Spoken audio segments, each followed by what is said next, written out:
한여름의 무더위가 기승을 부리던 1983년 7월 31일, 논밭에서 따가운 햇볕 아래 일하는 농부들은 일이 끝나면 온몸이 땀으로 흠뻑 젖곤 했습니다. 충남 공주군 우성면 용복리에 사는 50살 여성 홍모 씨는 그날 저녁 7시 밭일을 마치고 땀에 젖은 몸을 씻어내기 위해서 근처 계곡으로 향했는데요. 주변을 살펴 인적이 없는 것을 확인하고는 옷을 벗고 시원한 계곡물에 몸을 담갔습니다. 그런데 아무도 없는 줄 알았지만 사실 이 모습을 몰래 지켜보고 있던 한 남자가 있었어요. 시멘트 미장공으로 일하는 31살의 강창구라는 남자. 그는 우연히 홍 씨가 목욕하는 모습을 보면서 순간적으로 더러운 마음을 품습니다. 강창구는 계곡물에 몸을 담그고 있는 홍 씨에게 조용히 다가가 흉기로 위협하면서 겁에 질린 홍 씨의 머리채를 붙잡고 물에 넣었다 뺐다를 수차례 반복했어요. 잠시 후 홍 씨가 실신하자 물 밖으로 끌어내 몹쓸 짓을 하고는 마치 익사한 것처럼 현장을 꾸며놓고 도망칩니다. 한편 가족들은 밭에 일하러 갔던 홍 씨가 밤늦도록 돌아오지 않자 걱정을 하기 시작했습니다. 평범한 주부였던 홍 씨가 갑자기 집을 나갈 이유도 없고 또 오늘 낮까지만 해도 열심히 밭일을 했었는데 대체 어딜 간 걸까? 그렇게 홍 씨의 가족들은 경찰에 실종 신고를 하고 그녀가 제발 무사히 돌아오기만을 기다렸지만 홍 씨는 가족들의 품으로 살아서 돌아오지 못했습니다. 그로부터 며칠 후 인근 소룡골 계곡에서 여성의 시신이 발견됐는데 홍 씨였어요. 시신은 실오라기 하나 걸치지 않은 상태로 물속에 잠겨 있었고 그 주변에서 홍 씨의 옷가지가 발견됐습니다. 당시 눈에 띄는 외상이 없었기 때문에 경찰은 홍 씨가 혼자 그냥 목욕을 하다가 심장마비를 일으켜서 사망한 것으로 보고 단순 변사로 처리하고 말아요. 1980년대까지만 해도 시골에서는 무더운 여름에 이렇게 멱을 감다가 변을 당하는 일이 종종 있었기 때문에 아무도 이 사건이 타살이라고는 상상하지 못했다고 합니다. 당시 계룡산 일대를 공포로 몰아넣었던 공주 부녀자 연쇄 강간 살인 사건은 이렇게 시작됐습니다. 강창구의 우발적인 첫 범행이 너무 쉽게 성공하고 또 들키지도 않는 바람에 그는 이를 계기로 범죄를 학습하고 자신감을 갖게 됩니다. 아, 다음 범행도 이런 식으로 하면 되겠구나. 이렇게 그의 범죄 형태는 주택을 침입하거나 하는 게 아니라 이렇게 바깥에서 야외에서 공격을 하는 식으로 잡혀갑니다. 강창구는 외진 길에 혼자 다니는 여성들을 노리기 시작해요. 그리고 첫 번째 범행으로부터 약 7개월 후인 1984년 2월 21일 강창구는 흉기를 숨긴 채 계룡산 일대를 배회하며 범행 대상을 찾고 있었습니다. 오후 1시쯤 공주군 반포면 봉곡리 이른바 노랭이골에서 51살의 이 씨를 목격하는 강창구. 인천에 거주하던 여성 이 씨는 나감사라는 절에 들렀다가 혼자 내려가던 길이었는데요. 강창구는 이 씨에게도 흉기를 들이대면서 그녀를 으슥한 곳으로 끌고 가 강간한 후 목을 졸라 살해합니다. 두 번째 희생자 이 씨의 시신은 범행 약 2달 후인 4월 14일에 범행 장소 인근 야산에서 발견됐습니다. 당시 시신이 상당히 부패한 상태였기 때문에 정확한 사망 원인을 밝혀내지 못했어요. 국과수는 독극물 검사까지 해보지만 별다른 이상한 점이 없어서 이번에도 단순 변사로 처리합니다. 강창구는 이렇게 운 좋게도 두 번째 범행까지 성공하면서 쓸데없는 자신감을 더 가지게 됩니다. 시간이 흘러 8월 19일, 강창구는 이번에도 흉기를 가지고 집을 나섭니다. 그는 1차 범행 장소 근처인 공주군 우성면 용복리에 있는 소룡골 산길에 숨어 있었어요. 오후 2시쯤 혼자 길을 지나는 21살의 여성 박 씨가 강창구의 눈에 띕니다. 박 씨는 대낮이기도 했고 평소 다니던 익숙한 길이었기 때문에 그냥 별 경계 없이 길을 걷고 있었어요. 그때 누군가 박 씨의 앞을 가로막았습니다. 강창구였어요. 그는 이전 범행에서와 마찬가지로 또 흉기를 들이대면서 순순히 따라오지 않으면 죽이겠다라고 위협해요. 점점 더 깊은 산속으로 걸어가는 두 사람. 어느 으슥한 곳에 다다르자 강창구는 박 씨에게 여기서 멈춰 라고 합니다. 박 씨가 그 자리에 서고 강창구는 박 씨에게 옷을 벗으라 라고 하고는 몹쓸 짓을 시도합니다. 그런데 박 씨가 온 힘을 다해 강창구를 막 밀쳐내면서 아주 강력하게 저항해요. 그리고는 사람 살려! 라고 있는 힘껏 소리를 지릅니다. 예상치 못한 박 씨의 격렬한 저항에 당황한 강창구는 그날은 범행을 포기합니다. 그는 흉기를 휘둘러 박 씨에게 상처를 입히고 도주해요. 세 번째 피해자 박 씨는 이렇게 몸에 상처를 입긴 했지만 살 수 있었습니다. 강창구의 세 번째 범행은 이렇게 미수에 그치게 돼요. 1년 사이 같은 지역에서 살인사건만 2건, 강간미수 1건이 발생했죠. 특히나 이 세 번째 사건은 벌건 대낮에 마을 야산에서 발생했기 때문에 인근 여성들이 공포에 휩싸였다고 합니다. 지금 보면 강창구의 첫 범행은 83년 7월, 두 번째 범행은 84년 2월, 그리고 세 번째는 그해 8월입니다. 강창구는 한 번 범행을 저지르면 한 6개월에서 1년 정도 잠잠했는데요. 우리가 많이 들어본 유영철이라든가 강호순, 정남규 같은 놈들은 범행 횟수가 늘어날수록 가속도가 붙어서 그 범행 주기가 점점 짧아졌다고 하는데 강창구는 초반에는 좀 다른 양상을 보이고 있죠. 근데 강창구도 이제 뒤로 갈수록 주기가 짧아지긴 합니다. 한번 쭉 들어보세요. 미수에 그친 세 번째 범행 이후로 한동안 공주에서는 강력사건이 발생하지 않았는데요. 하지만 또 그로부터 약 1년 후인 1985년 8월 23일 또다시 사건이 발생합니다. 강창구는 공주군 반포면 봉곡리에 있는 마티고개에서 나감사로 통하는 길목에 숨어 있었어요. 이때 한 여성이 나타납니다. 관광객이었던 21살의 여성 이 씨였어요. 인천 강화에 사는 이 씨는 이 지역에 놀러 왔다가 나감사에 기도를 하러 가던 길이었는데요.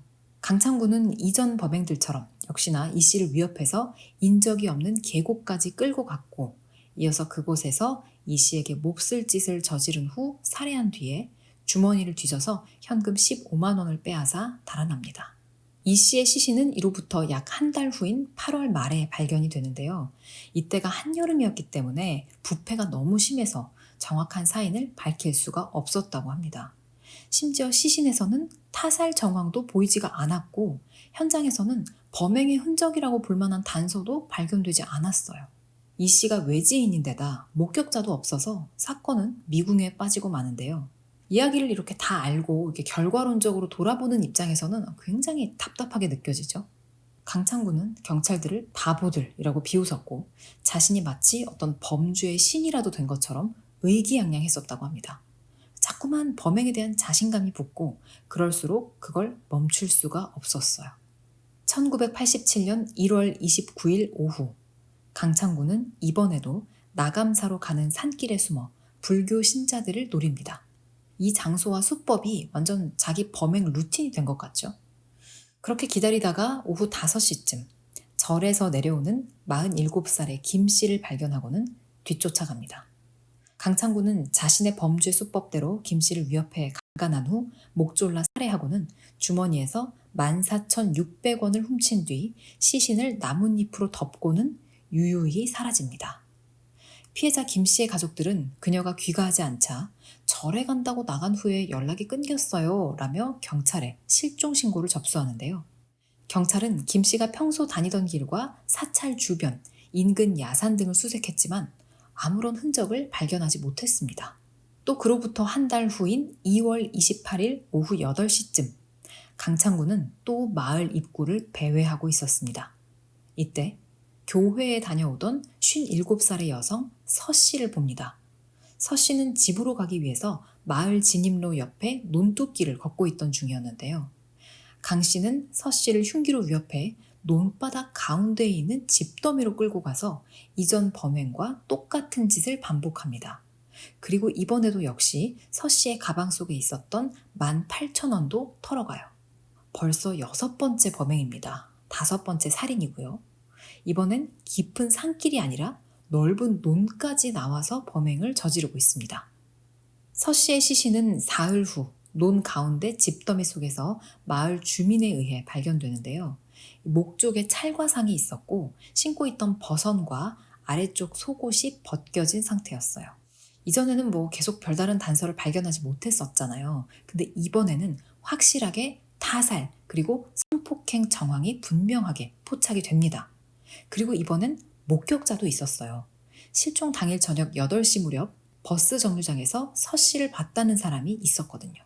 아마 서 씨는 예배를 마친 후에 이 버스를 타고 집으로 귀가하는 길이었던 듯한데 그 이후의 행방을 아는 사람은 아무도 없었습니다. 경찰은 이게 타살로 보임에 따라 바짝 긴장합니다. 당시 잇따라 인근에서 발생한 여성들의 죽음에도 의문을 품기 시작하는데요. 그러면서 인근에 거주하는 동종 전과자나 우범자, 정신질환자 등을 대상으로 수사를 벌이기 시작합니다. 하지만 강창구는 개의치 않고 범행을 계속 이어갑니다. 이미 여러 번 범행을 반복해오면서 그의 충동은 제어할 수가 없는 수준에 이르렀어요. 점점 이제 범행 텀이 짧아지는 게 느껴지시죠? 6번째 범행이 있은 지 또 약 한 달 후인 1987년 4월 1일 오후 2시. 강창구는 또 마티고개에서 48살의 이 씨를 표적으로 삼고 또다시 강간한 후 목졸라 살해했습니다. 인근 마티고개에서 포장마차를 운영하던 이 씨는 사건 당일 오전 휴게소 간이수도가 고장나 저수조를 둘러보러 간다며 산 위로 올라간 뒤에 이렇게 강창구에게 변을 당한 거였어요. 강창구는 이번에도 사망한 이 씨의 주머니를 뒤져 48,000원을 챙긴 후 달아납니다. 다음 날 이 씨에 대한 실종 신고를 접수한 경찰은 경찰력을 동원해서 대대적인 수색에 나섭니다. 그러다가 지금 찾고 있는 이 씨가 아닌 다른 여성의 시신을 한 구 발견하는데 누구였을까요?